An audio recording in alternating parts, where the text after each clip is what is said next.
আমরা অনেকেই এই ভাষণটা সম্পর্কে জানি না। আমরা অনেক ভাষণ নিয়ে এখন গর্ব করি। নবী করিম সাল্লাল্লাহু আলাইহি ওয়াসাল্লামের এই যে সর্বশ্রেষ্ঠ ভাষণ, এটা কতজন জানেন? বিদায় হজের ভাষণ। কতজন জানেন বিদায় হজের ভাষণে নবী সাল্লাল্লাহু আলাইহি ওয়াসাল্লাম কি বলেছিলেন উম্মতকে? আমরা একটু আপনাদেরকে শোনাবো, শুনিয়ে ইনশাআল্লাহ লেকচারটা শেষ করব। নবী করিম সাল্লাল্লাহু আলাইহি ওয়াসাল্লাম এই দিনে 31টা বিষয়ে উম্মতকে নির্দেশ দিয়েছেন। 31টা বিষয়, সবগুলো বলার সময় পাওয়া যাবে না, আমি কয়েকটা কথা বলছি। নবী করিম সাল্লাল্লাহু আলাইহি ওয়াসাল্লাম সবার সামনে দাঁড়িয়ে দীর্ঘ 23 বছর অক্লান্ত পরিশ্রম করে দাওয়াতি মিশন কমপ্লিট করার পরে সবাইকে সমবেত করে একটা হজ করলেন।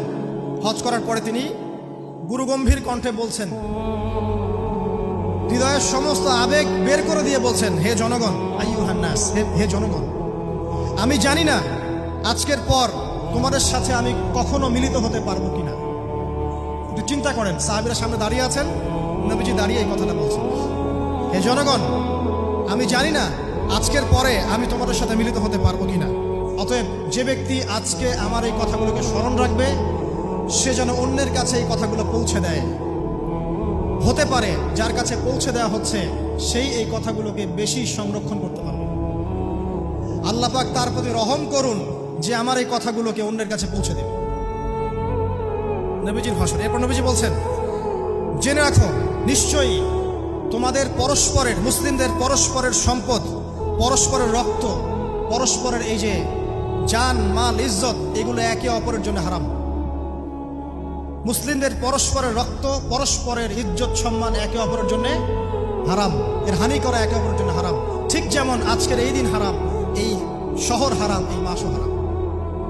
নবী করিম সাল্লাল্লাহু আলাইহি ওয়াসাল্লাম বলছিলেন, জেনে রাখো 3টা বিষয়ে যেন তোমাদের অন্তর কখনো খেয়ানত না করে। 3টা বিষয়ে তোমাদের অন্তর যেন কখনো খেয়ানত না করে। 1, তোমরা যে কাজটাই করবা শুধু আল্লাহ পাকের সন্তুষ্টির জন্য করবে। তোমরা যে কাজই করবে শুধু আল্লাহর সন্তুষ্টির জন্য করবে। তোমাদের শাসক বর্গের কল্যাণ কামনা করবে। তোমাদের শাসক বর্গের কল্যাণ কামনা করবে। 3 নাম্বার, মুসলিমদের জামাতকে আঁকড়ে ধরে রাখবে। মুসলিমদের ইউনাইটেড কমিউনিটিকে আঁকড়ে ধরে থাকবে। এই 3টা বিষয় পালনের ক্ষেত্রে তোমাদের অন্তর যেন খেয়ানত না করে। এদিন সূর্য ঢলে যাওয়ার পরে নবী সাল্লাল্লাহু আলাইহি ওয়াসাল্লাম আরো বললেন, শুনে রাখো হে মানব জাতি, এটা ভালো করে শোনেন, শুনে রাখো হে মানব জাতি, নিশ্চয়ই আমি মুহাম্মদ সাল্লাল্লাহু আলাইহি ওয়াসাল্লাম জাহেলি যুগের যত কুপ্রথা আছে সমস্ত কুপ্রথাকে আমার পায়ের তলে পিষ্ট করে গেল। জাহেলি যুগে কি ছিল ভাই? শিরিক ছিল, সুদ ছিল, মাদক ছিল, নারীর অবমাননা ছিল, কন্যা সন্তানকে দাফন করা হতো, রক্তক্ষয়ী, হানাহানি, মারামারি, কাটাকাটি ছিল। এগুলো সবকিছুকে আমি আমার পায়ের তলে দাফন করে গেলাম। এটা কি দাফন হয়েছে? তিনি বলছেন, নিশ্চয়ই আমি জাহেলি যুগের সুদকে আমার পায়ে তলে পিষ্ট করে যাচ্ছি। সর্বপ্রথম যার সুদ আমি পিষ্ট করছি তিনি হচ্ছেন আব্বাস ইবনে আব্দুল মুত্তালিব, আমার চাচার সুদ। নিজের পরিবার থেকে দৃষ্টান্ত স্থাপন করলেন। তিনি আরো বললেন, হে উপস্থিত জনগণ, তোমরা মেয়েদের ব্যাপারে সতর্ক থাকবে এবং তোমাদের স্ত্রীদের ব্যাপারে সতর্ক থাকবে, তাদের হকের ব্যাপারে সতর্ক থাকবে, কেননা তোমরা তাদেরকে আল্লাহর কালিমার মাধ্যমে হালাল করে নিয়েছো। অতএব তাদের ব্যাপারে তোমরা সতর্ক থাকবে। তোমাদের উপর তাদের হক হচ্ছে তোমরা যা খাবে, যা পরবে, তাদেরকেও তাই খাওয়াবে, তাই পরাবে। আর তাদের উপর তোমাদের হক হচ্ছে তারা তোমাদের বিছানায় এমন কাউকে আসতে দিবে না যাদেরকে তোমরা অপছন্দ করো। নবী করিম সাল্লাল্লাহু আলাইহি ওয়াসাল্লাম আরো বলছেন, এই দিন আইয়ুহান নাস, হে মানব জাতি, তারাকতু ফিকুম আমরাইন, জেনে রাখো আমি তোমাদের সামনে মাত্র 2টো বস্তু ছেড়ে গেলাম। কয়টা বস্তু?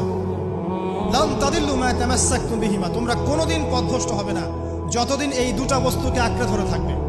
কিতাব আল্লাহ, আল্লাহর কিতাব, ওয়া সুন্নতি নবীহি, এবং তার নবীর সুন্নাহ।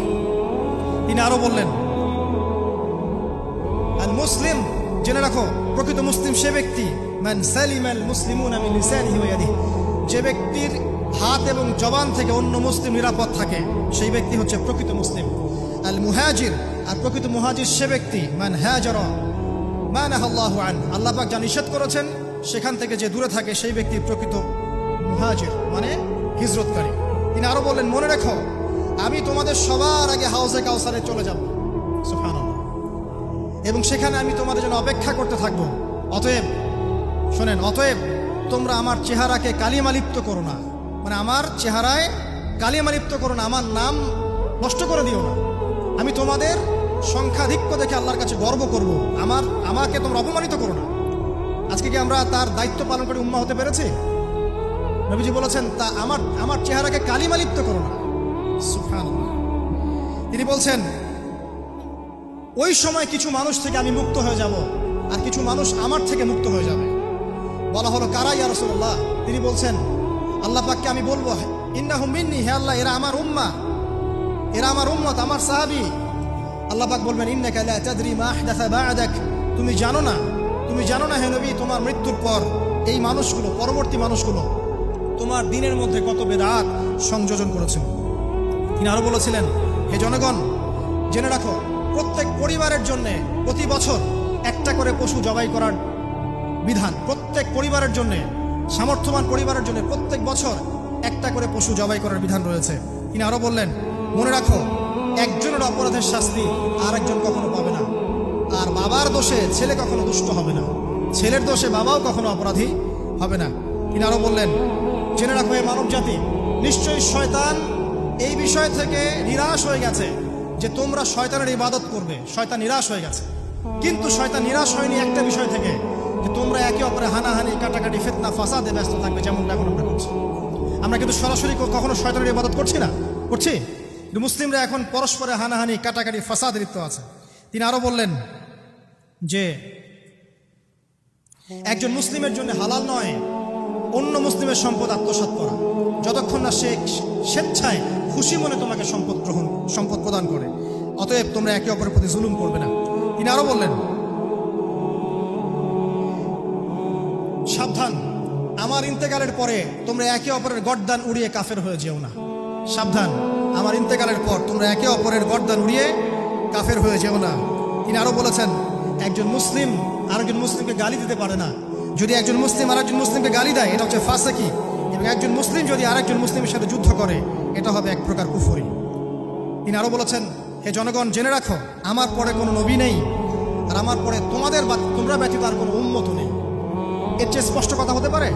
আমার পরে কোনো নবী নেই, আর আমার পরে তোমরা ছাড়া কোনো উম্মত নেই। তাহলে আমরা যখন নতুন নতুন নবী বানিয়ে নিচ্ছি, কোনো কোনো ক্ষেত্রে বলছি একজন ব্যক্তি ছিলেন, সে নিজে ঈসাও ছিল, সে মাহদিও ছিল, সে নবীও ছিল। দিন দিন মানুষ এই খাতায় নাম লেখাচ্ছে। সুবহানাল্লাহ।